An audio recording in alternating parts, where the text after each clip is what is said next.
Welcome to the Growing Empowered podcast. I'm your host, Ahuva Hershkop, mom of three, registered dietitian, and burnout coach for professional women. Through conversations, interviews, and solo episodes, in this space, we unpack the people-pleasing perfectionism and pressure that keep women stuck, racing towards burnout, and work together to create the confidence they need to build a life that lights them up and that they love, not one that burns them out. So let's get started. Welcome back to this week's episode of the Growing Empowered podcast. I have an incredibly special guest joining me today that I'm very excited about. Marjie Hadad is an international public relations expert, the general manager of Must Have Communication and Consulting, an author, an award-winning TV producer, a workshop coach, as well as a speaker on how to apply public relations practices to parenting, life, and careers. The Power of PR Parenting, How to Raise Confident, Resilient, and Successful Children is her first book. Marjie holds a BS in broadcast journalism and an MA in international relations, both from Boston University. She's married and is the mother of three children and lives in Israel and the United States. I have so many things that I'm already like, oh my gosh, that is incredible, because I love that you link public relations to parenting. Because I think in so many ways, so often we keep ourselves where we think of our lives in silos. We're like, this is my professional, side of myself, or this is who I am as a mother, or this is, my expertise at work, and this is whatever it is at home. And life never works like that. Like, I learned so much from my coaching that translates into my parenting and vice versa. Correct. We do it anyway. Exactly. So why are we trying to stifle the natural? Yeah. Exactly. The old school says separate the issues, leave the job at the job and don't bring it home. But our professional skills are one of the elements that make us unique and special. Totally. They're part of our superpowers.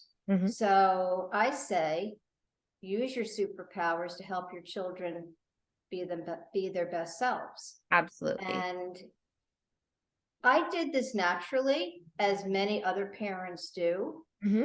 I have the benefit, however, of 25 years of retrospect and 20/20 hindsight. Yeah. And when I look back, I understood that I had used my public relations skills to raise my now three grown children.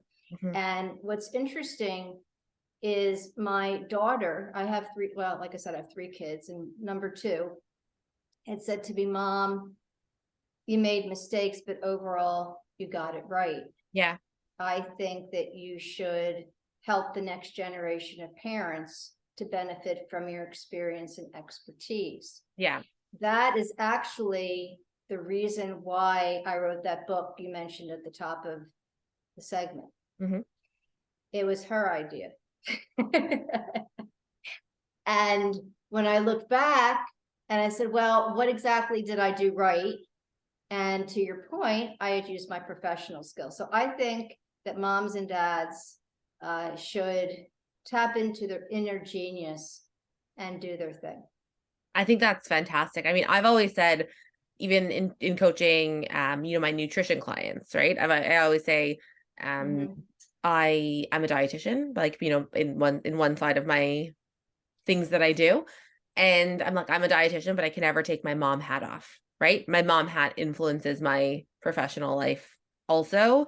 And there's mm-hmm. so much that we can learn in bringing our whole selves into our professional spaces and in allowing what we know professionally to impact how we parent, how we live, how we make choices as well. So I think that you said something really important, that you use your professional skills, but your particular professional skills. I mean, how lucky are your kids to have a mom who's a dietitian, knows how to make healthy but tasty dishes? That's they have no idea how lucky they are. That's like a small miracle, for the parents like me who are ordering pizzas all the time. Yeah. That's a really wonderful professional skill to bring home. And all the parents, the moms listening out there to this podcast, whatever your special skill is, yeah. Whatever that is, you should bring that home too, because your kids are only going to benefit. Yeah. And when you do something that's natural, then you're kind of in your happy place too, because you're not pushing upstream. Yeah. You're going with something that feels good and natural, and look, you know what you're doing, so bring it on home. I think And that's that's what I did with my PR. yeah. And I think that's really interesting because in my coaching practice, so, the women that I'm coaching are high achieving women, right? Like they're good at what they do. And so often I hear, like, I don't understand why I can, argue in front, like, present arguments in front of a judge and I'm phenomenal. And then I come home and I'm like, just, it feels like everything is off the rails, right? Like I just can't figure life out. Why can I not figure life out when I'm really good at this, whatever profession they're doing? What I think you're offering here is so interesting because one of my favorite questions whenever I'm presented with something new, instead of, freaking out about it and being like, it's just too hard, I can't do it, which is, used to be my MO. One of my questions is, okay, like, what do I already know about this? What part of this can I start chipping away at with something that I already know? And I think, when we do separate our work and, I don't know, dealing with a 5-year-old who's having a tantrum, you might look at a 5-year-old who's having a tantrum and be like, I got nothing. Like, I don't have anything. But if you allow yourself to answer that question from other like places in your life, right? Like, is there anything that I know from my professional space that might impact or might give me some sort of insight into how to deal with a 5-year-old who's tantruming? That's like such a wider knowledge base that you're just operating from. Right. So you brought up maybe 2 or 3 different points. I tend to do what that. you just said, which is awesome. So let me see if I can break this down a little bit. First of all, you have a superpower, you bring it home, like you said, this attorney who was arguing in court, and then they get home and they're not sure how to deal with their 5-year-old throwing a temper tantrum. Yeah. Well, in PR, which is a common denominator in many, many different professions out there, there's always some version of public relations laced, right? Yeah. So think about it. If we break this down and we look at work, our target audience is the judge, yeah, or the jury, right? For the, we're like taking this case scenario with the attorney. When you come home, your target audience is your 5-year-old. Mm-hmm. So how do you communicate to your 5-year-old in a way that they will receive your messaging as it is intended, the same way you just did in court, just keeping in mind that you have a different target audience now with limited comprehension skills, as a 5-year-old would have because they're still growing, limited vocabulary, and with the tone of voice. So it's not just what you say, but how you say it. Like in court, you pick a particular tone and delivery so that your message is received how you want it to be. Same thing at home. Yeah. I used to say to my kids when they would carry on, I'd say, you know what? And by that point, they had a couple of languages. They were speaking Hebrew and English. I said, you have 2 languages. Pick one of them and tell me what you want quietly. Yeah. And sometimes that would be the redirect that they needed. And as long as I remained reasonably calm, because a temper tantrum just means that they're having trouble articulating their interests. Yeah. And they're frustrated. And they're challenged by choosing the right vocabulary to express themselves. That's all it means. Mm-hmm. So we need to back it up, calm the situation down, take them seriously, just like we would take the jury and the judge who might be cross with us for some reason. Yeah. Back it up and then proceed again with choosing the right messaging, the right tone of voice, and the right delivery. So absolutely. And one thing that, I'm sitting here, your bio is still next to me on the screen as I'm, reading all the things that you were doing, obviously, while you had younger children. As somebody who, is a public relations expert, has a business, was a TV producer, like so many things, didn't have training as a parenting expert, let's say, right? How did you have the, I want to say calmness, but really sort of, the wherewithal, like the patience that so many of the clients that I'm working with feel like by the end of the day, they're coming home and they're fried, or they're feeling, a lot of women come to me because they're experiencing burnout. How did you navigate doing all of these things and be able to be the calm, patient mother who was able to even see, my child needs me to stay calm, or they need me to talk like this, because that is, you know, something that a lot of the listeners will aspire to. Well, let's make a definition here. First of all, I'm not a parenting expert. Don't claim to be one. Also not a psychologist. Don't Yeah. claim to be one. Yeah. Just a PR You're a person with expert. experience. I'm a person with experience who used an approach naturally that worked out. Yeah. And because it worked out for me, I'm hoping that these same approaches will work out for the people who are listening to this podcast. Okay, now, calm. I would get upset only if there was an intentional sass. Okay. Like they knew they weren't supposed to do it and they did it anyway. Yep. I wouldn't get upset over mistakes because we all make mistakes and we're all human. So it was kind of case by case. And when I came home, or quite frankly, very early on, I started working out of my house. Mm-hmm. So there was a lot of juggling going on, which means there were always interruptions. Yeah. And after a while, I just thought, you know what? I had interruptions at the office. It's no different. I had to have respect and not blow a fuse at the office. Why would I blow a fuse at home? Just take it and do the same thing that you would do at the office, which is take a break and maybe enjoy some quality time with the kid, depending on what it is. I mean, if you're breaking up a fight, that's one thing. Yeah. If the kid just wants your attention and they're asking you for a gazillion things just to get your attention, then you go, okay, give them the attention, and whatever it is, unless it's like a crucial deadline, it can wait. You know, if you're doing the laundry or the dishes, guess what? You're going to have dishes and laundry tomorrow anyway. So what's the difference? Totally. It's not that big of a deal. My pile's been going up and down for 25 years, and I don't think I've ever seen the floor. I just posted actually yesterday. I was like, I think that there's gremlins who just sneak into my house on the weekends and just throw laundry into the hamper just, you know, for fun, because I don't understand how this is humanly possible. It's, you know what, it's not. And you know what, that's kind of the good news, because when you don't have laundry anymore, it means the kids are out of the house. Exactly. And then it's quiet. So, you know, what would you prefer? Like lots of laundry, or, you know, or no laundry and the kids gone? Yeah. I like to have a busy house. So it's the trade-off and perspective too.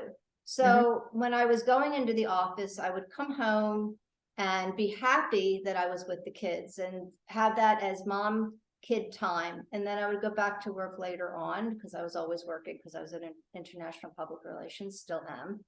And then when I started working out of the house, I just juggled. And listen, moms do a million things. We have 10 balls in the air at any given time. We're all used to it. Not a big deal. If something falls onto the ground, it's okay. Yeah. I think that's the biggest piece, where people, especially in, you know, who are trying to juggle 15 different things, or they're not entirely sure, you know, which balls they actually should or want to be juggling, right? It almost feels, especially in this age, I know this is, you know, very much how a lot of my clients feel, like, especially in the age of social media, it feels like every single day there's another ball that's thrown at you, where you're like, and now you need to do this, and now you need to make your kids fancy lunches, and now every kid needs 17 activities, and now you need to also, you know, and everyone's sort of just grabbing the balls and juggling without ever really thinking, like, are these ones that are important to me to juggle? And then one that you don't even care about falls, and you're like, I'm a worthless human being because I couldn't do it all. No one's 100% of the time. Give yourself a break. Really. My kids used to make fun of me because I'm not from the cooks. I can do short order cook things, but my husband is actually the one who does the cooking at home. Yeah. And I'll tell you a funny story. One year, for when they were in kindergarten, they asked my son what kind of cake his mother was going to make for his birthday. And he says, oh, my mother doesn't make cake. She buys them. So I decided that year I was going to make the cake. I went out and I made cupcakes. I made the effort to make cupcakes. It's not that I physically can't do it. It's just not one of my pleasures or passions. Yeah. Everyone has their thing. Cooking is not mine. Definitely. So I made these cupcakes and I put them in these wax paper things that you put the cupcakes in. Yep. Kids, nobody told the kids to take the wax off. They all took a big bite into the cupcakes and they bit into the wax paper and they all spit it out. And when I came into the classroom a little bit later, I saw that all the cupcakes were in the trash. Well, that was the last time I made cupcakes. It's perfectly fine. What's my point? It's perfectly fine that I dropped that ball. It's perfectly fine that I went to the local bakery and got a cake with whatever picture it was. Totally. The idea is that the kid had the cake. How you got there does not matter, unless that's like your thing and then you have the kid in your kitchen and you cook together. Totally. In our house, it's my husband who cooks with the kids. So they learned all their culinary skills from him, which is way, way better because he does it better than me. So, you know, why do things have to be so traditional? Do what works for you. I think that it's also a lot of it is, and I say this all the time, like anyone who's listened to the podcast has probably heard this 10 million times, is when we don't understand our why, we stay very connected to the what, right? And I say this all the time about being a runner, right? Like I love running, but I have twins. I've had another pregnancy, you know, like then had twins, had a high risk pregnancy, like and there were times that running wasn't accessible to me as a thing that I could do. There are a lot of people who I know who, you know, have major issues now from continuing to try and stay stuck to the running because they're a runner, right? Like the what, without ever asking, okay, what does running give you, right? Why are you doing this thing? And where else can you get that? And I think it's the same thing with anything that we're doing in parenting is very often, I mean, again, we live in a world where you're presented with images all the time, right? And you're like, oh, this is what I'm supposed to be doing. When in reality, exactly, you know, to your point, okay, why are you doing the cake, right? Because you're celebrating your child's birthday. It doesn't have to be a homemade cake. You can play around with the what when you're super clear on your why, because there's 100 different ways to do 100 different things. That is correct. And you have to do what works for you. Look, I had a million things going on. So baking a cake at that particular time, I made the effort. It didn't work out. I mean, the cake itself was actually delicious. The wax paper, it didn't work out so well. And that's what they tasted. Yeah. And it was so comical, but I just decided all that effort and look what happened. So I was kind of discouraged and just decided, you know, from now on, I'm just gonna buy the cake. Or alternatively, I used to bake the chocolate chip cookies, the blue ribbon cookies from Mrs. Fields. Back in the day, we didn't have the internet to source. We actually had real books. Yeah.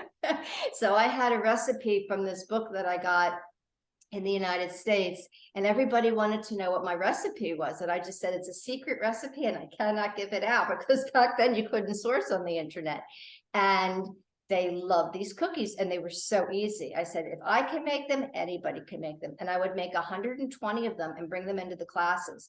Now, as much of a disaster as my cake story is, I hit a home run with those cookies to the point that until today, my kids run into friends now, and they're in their 20s, okay? Yeah. And they run into friends that they knew in elementary school, and the kids are still asking about the chocolate chip cookies 2 decades later. You want to know the funniest thing, though, is that we had that same cookbook growing up, and my sister, who's 2 years older than me, she never cooked, but she would bake.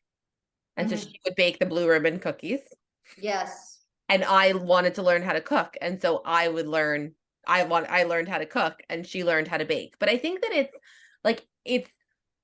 I say also the first time that I was ever in the kitchen with either one of, you know, with my parents, my mom did all of the cooking. My father can make toast, I think, was, you know, for Pesach, for Passover, like we would each get a boxed cake.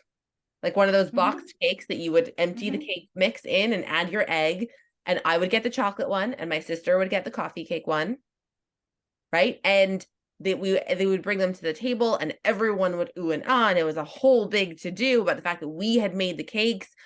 We didn't do anything. Like we added an egg to a pre-mixed thing, but it felt no different to me as a child. Right. The important thing was my mother was trying to bring us into the kitchen so that when we were presenting the meal that she had slaved over for hours and we had added an egg to a cake mix, we felt great about our thing being there.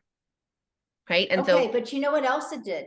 Okay, you're describing something really important for the concept of PR and parenting, which is these are exercises where you think out of the box. Yeah. Okay, because in PR, we're always told to think out of the box to create some wonderful event. At home, that wonderful event was an interactive activity with your parents where you're putting the egg into the mix, right? And then you have this wonderful end product that serves to increase your confidence and build your self-esteem. Massive buy-in also. Like once I had that cake and it was well received, I was like, I wonder what else I can do. Right? There was so much buy-in for me to continue developing a skill or exploring, my capabilities when I was like, I made a cake. Like I did this thing. And everybody was, so into it, I guess. Right. So it builds your self-esteem, it builds your confidence. Now let's argue with the flip side. What if the cake was a disaster? The net result of that is your parents saying, we had a great time together. Mm-hmm. The fact that the cake didn't work out makes no difference. It still tastes good. And we can try this again tomorrow until we get it right. And that, my friend, is resilience, because not everything works out well. Totally. And we have to guide our children to be able to enjoy the successes, but also be able to deal with the failures and know that there's always a round 2 or 3 or 4. You get as many chances as you want. So one of the things that my clients struggle with the most is having their own back through failure. Is this sort of like perfectionism? We have to get it right the first time. And when they don't get it right themselves, it's the, I don't even want to try something because I'm not going to get it right on the first time. And I'll tell you, for the first probably like 25 years of my life, so guilty of this. My husband will, used to always joke, like, you do what you do and you do what you know how to do, like, because you don't want to fail at something else. Right. And being an entrepreneur means constantly failing at lots of things until you figure out what works. And so that has really been my personal exercise in, in developing that skill. Right. But I think that one of the hardest things really for a lot of the women that I'm coaching is that, like exactly what you're saying, is the maybe it won't work out and then what, right? And what if their kids are upset that they failed, or knowing how to guide them through that when their first instinct is then also going to be, I screwed this up for my kid. The cake didn't work out and I gave an activity that now my child feels bad, and that's even worse on me. Well, it's all in the positioning. Yeah. Okay. So let's go down to something basic in public relations. Whenever you feel like you didn't get something right the first time, think of the concept of the press release. Okay. There's no such thing as a perfect first draft. I've been in PR for over 30 years, and I was in media before that. Mm-hmm. There's no such thing as the perfect first draft. You have to go back and edit and edit and edit and edit and edit, and then 60 million people go and see the same document, and everybody's got an opinion. Yeah. It's okay. Yeah. It really is okay. Here's the point. When you make the cake, when you write the press release, when you try something new in your business, good for you that you're trying in the first place. Well done. Well done that you extended yourself, that you tried something new. Well done that you learned something from the experience. Yeah. And sometimes we learn more from our failures than we do from our successes. So I say, whenever you get on yourself, give yourself a break and just remember there's no such thing as a perfect first draft, and expect that everyone's going to have comments, and that's perfectly okay. And if the cake falls, guess what? There's more flour at the store. Go get some more flour and whatever else, or go get your Pillsbury, yeah, totally. And try it again and do it until you get it right. Totally.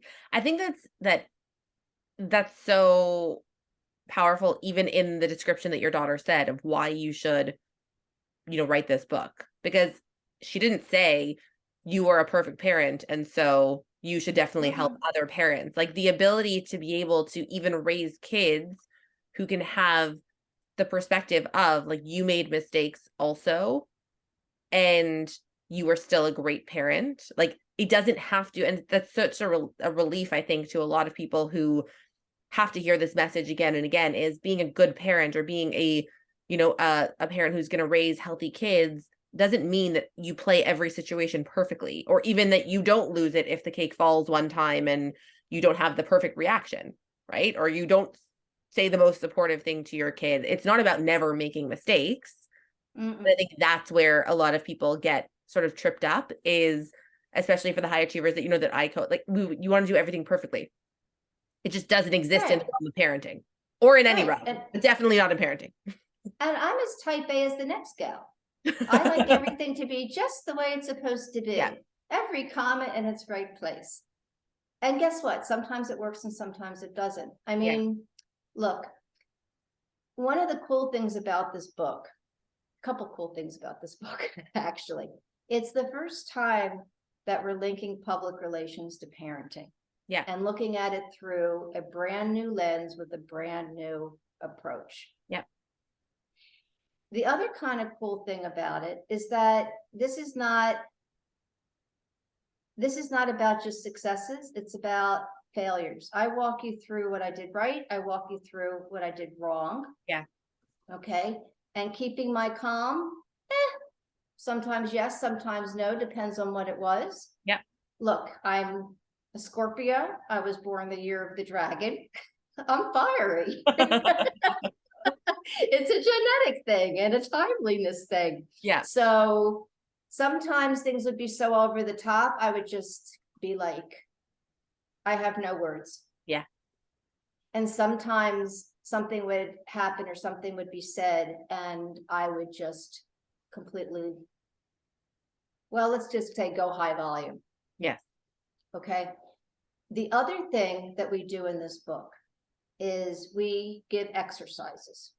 So at the end of each chapter, the reader has an action plan of how to address or how to approach something similar in their life. Because even though there's certain things that are universal for all of us as high achieving working moms, okay, we also have our unique take on it, and we have our color from our communities and whatever's true to our own unique situation.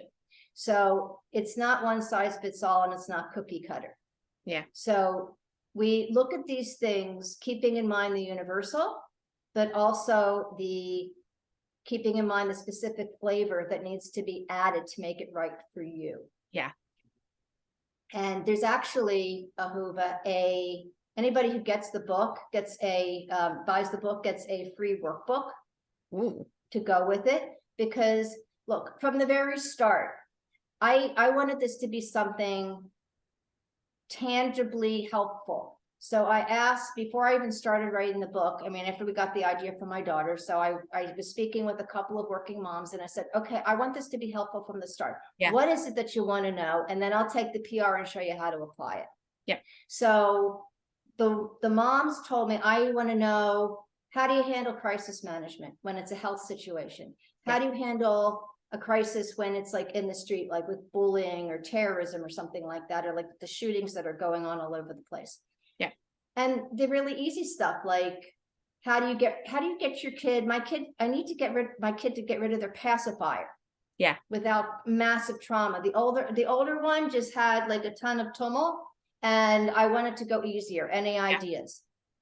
How do I help my child to express themselves clearly, and to not only be articulate, but also to have good writing skills? How do I exercise that and enforce that and guide them from the early days?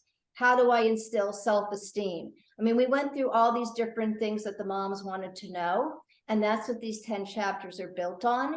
So at the end of each chapter, you're invited to go to the workbook and actually workshop all the things that you just learned about and read about in the chapter so that you have a tangible action plan.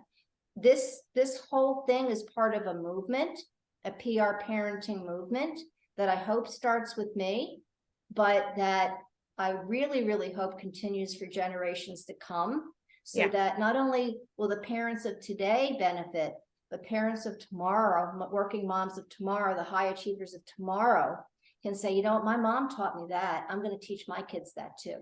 Yeah.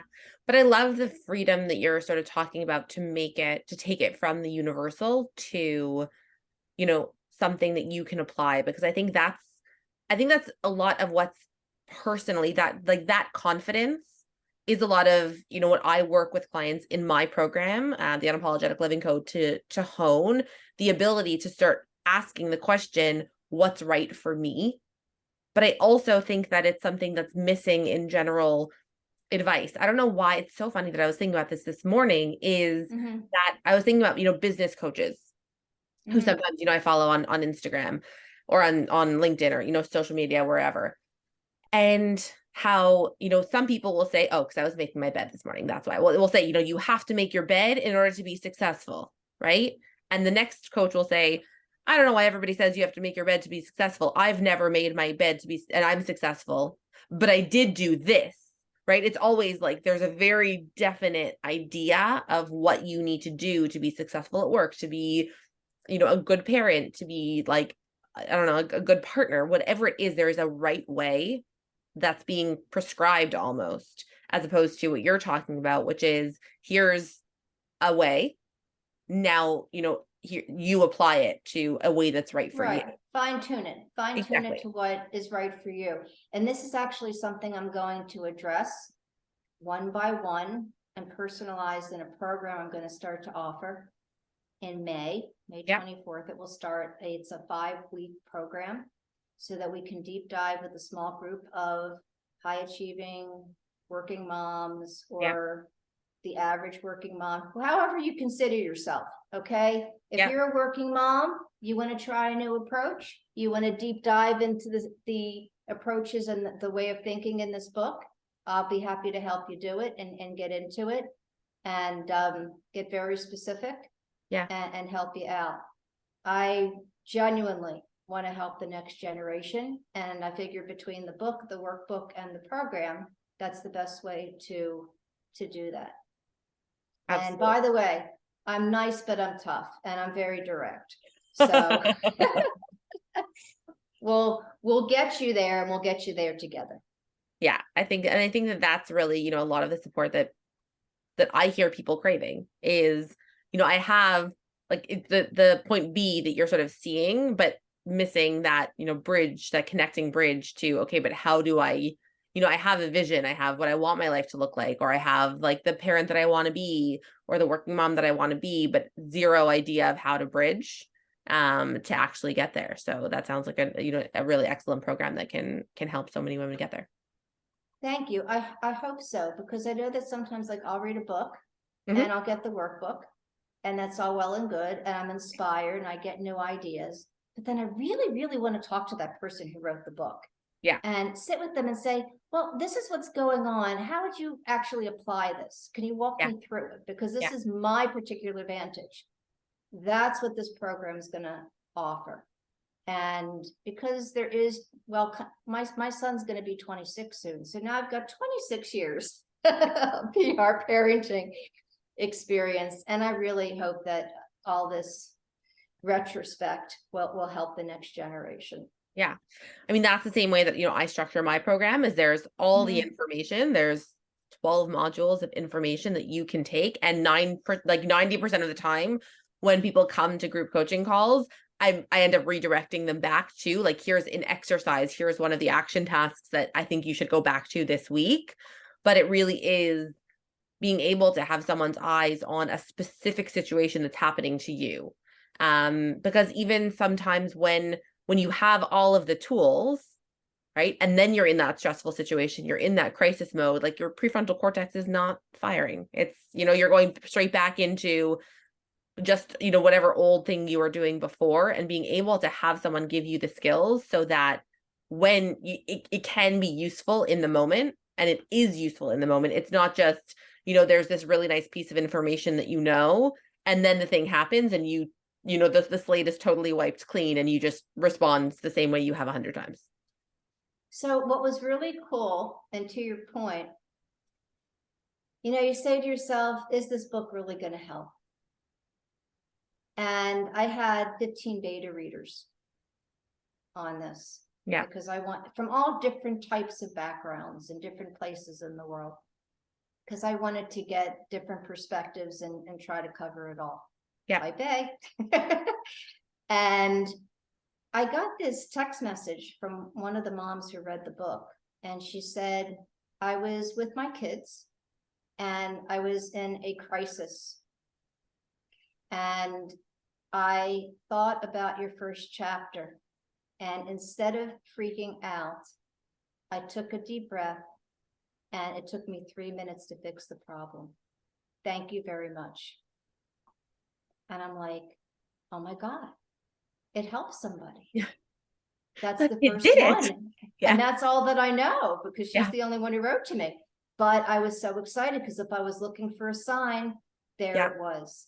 Totally. And I was so grateful that chapter 1, which is about crisis management and how to deal with crises, all different types of crises, actually, that it actually helped her to keep her focus. And instead of spending multiple hours and freaking out in front of her children, she was finished problem solving. She told me, literally, I have it in writing, in 3 minutes. Yay for her. Incredible. Really good for her that she, she took a page. Yeah. And lovely, lovely woman. And I'm hoping that all the other lovely women out there will be able to benefit just as well, especially considering that everybody's in your community is a very high achiever. Yeah. And I know that we put a lot of pressure on ourselves. And when we put a lot of pressure, it's a pressure cooker. And eventually the pressure cooker is going to blow. Mm-hmm. So let's take a step back, read chapter 1, ladies. And then workshop it out, and you're going to be just fine. You know what the interesting thing is, I'll, share personally that I actually had to start realizing, and I shared this on Instagram, I think last week, because some of my clients definitely do the same thing, is right. Mm-hmm. In order to not rile myself up, but to sort of psych myself up to get stuff done, to get myself into the laundry needs to get done and this and I have to do work and all the things, I could feel my body firing with adrenaline, almost getting myself into crisis mode. Because then when you're in crisis mode, I'm like, oh, I can do everything in 30 minutes. I can get everything done, right? When you're operating from adrenaline, you can lift, whatever you want.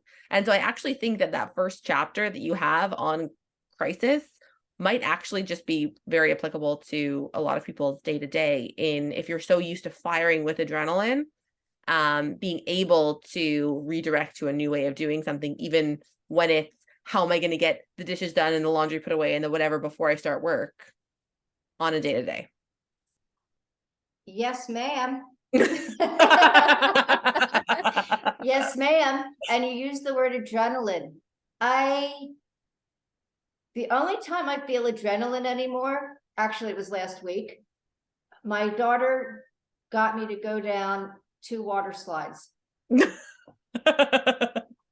She loved it. It was absolute torture to me. Totally. One of the water slides was in a very long tube in pitch blackness. Oh, the God. Other one was going down and up and over, and I have vertigo. So I was just thinking, oh my goodness.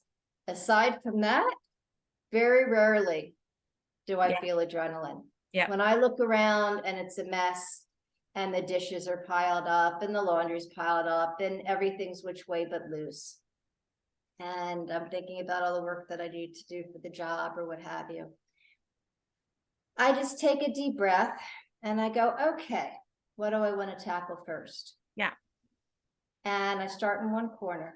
Mm-hmm. And listen, Ahuva, after you've been through so many crises in all sorts of different departments, after a while, it's just another crisis. Yeah. Okay. And you'll see in that chapter 1 that we keep referring to, there are all sorts of different types. And especially if it's life or death, you really have to keep your cool. Yeah. There's no time to waste with freaking out. Freaking out is a waste of time, and I'll show you how not to freak out. Yeah. I'm going to also show you a new way to look at time. Okay. Big one. Which is really kind of a fun thing. And it's something that I learned as a public relations professional, and then I apply to my daily life now. And I'm going to teach you a way in 20 seconds or less to build self-esteem in your child. 20 seconds or less. I can give you 3 or 4 different things you can do in 20 seconds or less. You can actually do all of them in the same 20 seconds. Amazing. To build self-esteem in your child. I really, really hope that this next generation of mom, working mom, power chick, will have an easier road, a smoother road, using these public relations practices and their own superpowers. I want to remind you that your superpowers are core and key to who you are and what makes you special. And I want you to celebrate yourself and say, yay for you. And not to waste your superpowers on making cupcakes if those are not your superpowers. Yeah. Or if you make the cupcakes, that's okay. Just don't use the wax paper. Big mistake. Well, Marjie, this podcast episode is going to be coming out the week that that the book is coming out, which you said is April 4th. So where can everybody find the book? Where can everybody find more about you? Because I have a feeling the people are going to want to know. Thank you. Okay. First of all, you can follow me on Instagram at Marjie Hadad, M-A-R-J, like Jerusalem, I-E-H-A-D, like David, A-D, like David. You can follow anything that has to do with the book there, as well as on the book portal, which is PR4, F-O-R, period, life. You can find the book there. You can also find the book on Amazon. And if you want to check me out to see what I've been doing for the last 25 years in terms of public relations, my business website for medical PR, because that's my specialty, medical PR, is mhc-pr.com. Amazing. And the book comes out April 4th, published by Muse Literary, run by Sarah Cannell and Patricia Fours. And the program begins on May 24th. So sign up and you'll get all sorts of really cool things as a first-time participant. Amazing. And we're going to put all of that in the show notes. Marjie, thank you so much for joining me. This is an incredible conversation. Thank you for having me. It was lovely to speak with you, Ahuva, and wishing you and everybody in the audience the absolute very best and every happiness. Thanks for listening to Growing Empowered Eaters. Before you go, remember to subscribe so you never miss an episode. Leave us a 5-star review and take a screenshot and send it to me over on Instagram at my handle at Ahuva, AHUVA RD, so that I can say a proper thank you for joining me on this mission to Growing Empowered Eaters.